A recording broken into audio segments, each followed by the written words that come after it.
Girl, it's cold outside and I'm at court. Wait, I'll show you. It's a recess, so I have time to kill, so let's talk shit. And I'm outside because I don't use profanity in front of my mother, okay? No one should. I don't swear around that woman. Okay. But I did have some things I wanted to get off my chest. So I did write down when I was in court because a lot of things sparked some, vibes. Okay, vibes. That's not the correct word. Some memory, but also just giving more context and examples. Look at the sun's coming out because it knows I'm talking smack. Ooh, sorry about it. Okay, I'm gonna try to talk about some things. And you know me, always have a legal pad on you. I am an avid note taker. I am, and they know it. And by they, I mean everyone, whoever has met me. I always carry a notebook in my purse. I have a mini notebook in my purse, so technically 2 notebooks. And then I'm always taking notes. Kids, always take notes. Okay, so who I want to talk about today is Morgan from Johannes Leonardo, because I think it was a horrible experience for me, but what you can learn from it. And now this subject I'm going to touch on is a touchy subject for a lot of people. And that's why I keep recommending, and I have recommended so many times, White Tears, Brown Scars, because I think when I read that book, it was kind of it just put everything together for not just like life and what I went through, but just it simply put things I felt my whole entire life in one book, because white women. Okay, I'm not even going down that route. It's more than just that. It's very interesting. So, as I said at the beginning of all of this, I think in the video Lord of the Flies, how women handle things is passive aggressive and very different than how men handle things. And yes, there's more. Okay, there's 2 sexes. There's more. Don't come at me when I'm just saying men and women. Okay, please don't. I don't have the time for it today. But I'm just making it in simple terms. We're not just saying there's like 2 genders or anything. Okay, just you get what I'm saying. Okay. So there's this woman named Morgan. She worked at Johannes Leonardo. I don't know if she still works there. Last time I creeped their Instagram, which I no longer creep because I don't give a fuck and I never did. I just was going on there to pop off real quick to show them what's what. But there's a woman called Morgan, and she is head of recruitment there. And she is what you call the definition of a fucking snake, darling. A snake, okay? And she's someone who is mixed race. Is that the PC term? But I was talking about briefly, and I have in multiple videos of, what's the term? Internalized racism, because that is a thing. If you don't know what that is, you can look it up. Just like there's internalized colonialism, there's internalized homophobia, there's all the things. It's really windy and cold out here, but we need to get this out. So this woman, I believe her mother is black, her father is white, but I could get that wrong. All this is going off my memory. I don't know everything for certain. And honestly, this is a certain woman I try not to think about because this woman was horrible, okay? And I always tell people, my friends anyway, I said, never trust a pretty face because you don't want to. Now, she's gotten away with a lot in her life because of what? Pretty privilege, okay? She is pretty. I will always say that through and through. She's pretty, but her soul is fucking gross. Her soul is dark and dirty and nasty. And she's the eldest of her family, the eldest daughter, which I've always said, and I always respect. The eldest daughter gets stuff done, period, point blank. And she's gotten her way through life probably by people pleasing and just agreeing, which is she's a smooth talker, but she is a fucking snake. Okay, and I can tell you the reasons why.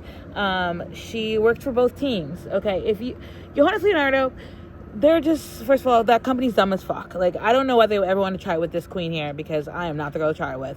But that girl was working 2 sides, and you don't even understand how much she told me about what other people were saying. Like, Claire Bridger, who was talking mad shit, not only to me racist, but then she's talking to other people being racist about me too, okay? Like, if you're calling me a petty nigger to other people, how do you think it's getting reported back to me? Okay, get out of here, okay? And if Ty still works there too, like, people just need to understand that your coworkers are not your friends, and everyone talks shit, okay? But I didn't, because I didn't give a fuck. These people were not my friends. I did not care. People came to me to tell me stuff. I didn't go to people to tell them things. I didn't say a goddamn word, because these people were not my fucking friends, period, point blank. I didn't like them. They weren't my friends, and I could fucking... My first 6 months of this company, when I tell you I was fucking quiet at my desk, I was quiet at my desk. All I hung out with was the dogs. I was not hanging out with the people, because the people were horrible. The people were fake, fraudulent, all the things I already knew. I grew up, as I said, with like white girls who were nasty. I can clock a mean bitch right away. Like, it's really quick. It's really easy. I grew up with not even just mean white girls. I grew up with a lot of women, and I have studied women my whole life. So it's really easy to see the good ones and the bad ones and how they manipulate and how they do things. But Morgan, girl, she talks out two sides of her mouth. She's a fucking snake. If she's still employed by them, they need to understand that that's one of their weakest links. And she party plans. She's also somebody, I can't even get through everything because I just get so worked up and I'm like, I go all over the place. But she's also somebody who, like, when they get drunk, they completely lose all. Like, she was telling a story one time. She was going out to dinner with her husband who's a white man. And that's not a problem with that. It's just I feel like, it's the wind. I feel like, in my opinion, some people repeat the same mistakes as their parents. So some people do, and I really recommend reading White Tears, Brown Scars, because I'm not going to say this eloquently or put it in a jam-packed thing, but some people do some people do get married to certain white people. There are white people who are friends with black people who are still racist. There's white people who are married to black people who are still racist. Like, we just need to understand that. Not just because you have a black friend does that mean they're automatically not racist. Just because you have a gay friend doesn't mean you're automatically not homophobic. Do you know what I mean? That's what I'm kind of getting at. And there's some people who, I've met many, not just this woman, but I've met many people who feel comfortable or more safer with a white partner because of somebody who they see as, like, I don't need to get into that. You can do your research on that. You can think for yourself, okay, on that one. But there's a lot of people who do repeat they're like, this is how my parents were, so then they recreate the same thing. Or, do I feel safe and more comfortable with a man of color, or do I feel safe and more comfortable and blend in with a white man? As I told you before, Claire Bridger, she was in a fucking situationship for 8 years with a black man, and that woman was almost a racist fucking cunt to me. Okay, and so was Morgan. And Morgan was, like, so trash. And I know the people who are from that company are watching this, they know that bitch is no good. And that's the thing, she gets away with it because she's a pretty face. She's a really, really pretty face, but her soul is so ugly.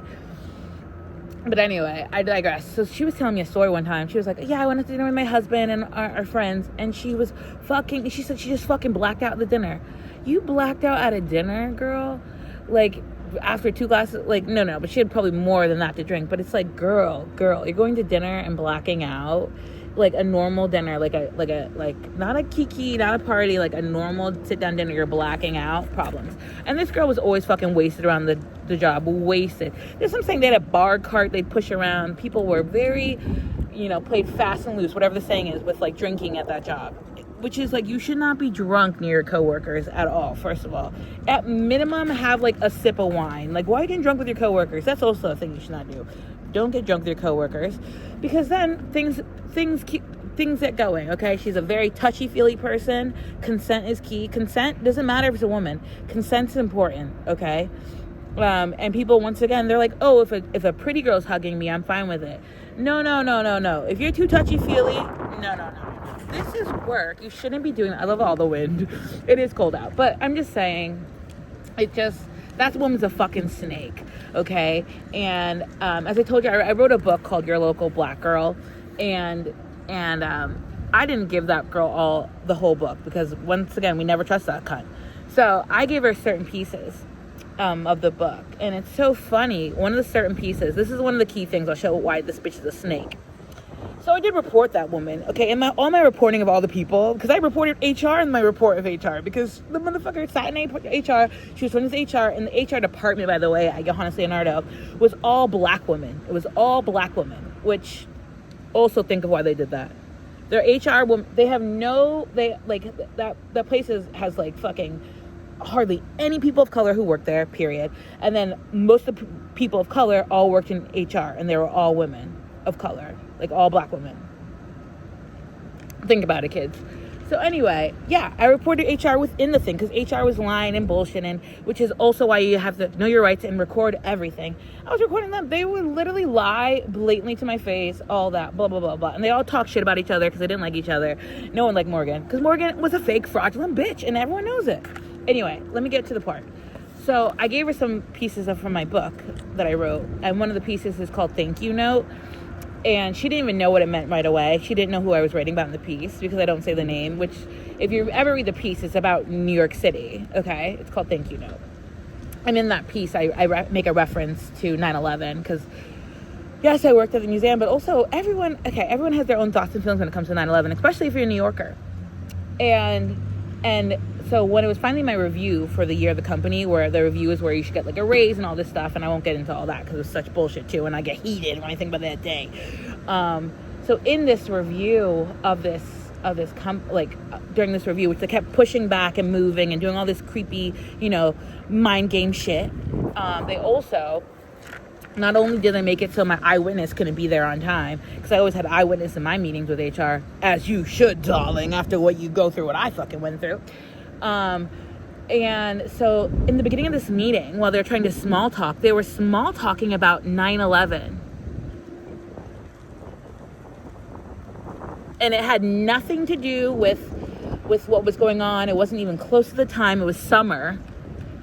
But they knew, because that was an emotional piece that I wrote, Thank You Note to New York, and they knew how I felt about 9/11. They spoke about it as small talk going into this meeting about my review because they wanted to rile me up. They wanted to get me upset. They wanted to throw me off. And you know who probably fucking suggested that?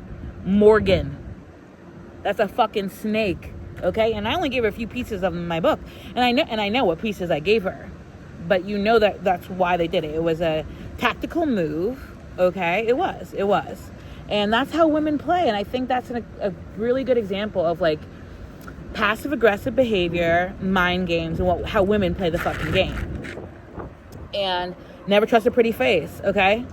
Don't trust a pretty face. The prettier the face, sometimes it's scary, We can throw in an Angelina Jolie in there, but I don't want to even go on that rant. But TBT to Brangelina. Okay? I won't go there, but all I gotta say is keep your fucking hands to yourself. Morgan, go fuck yourself.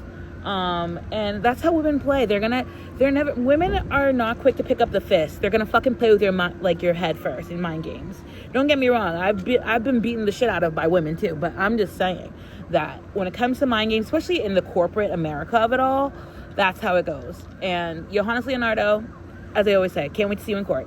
Bye.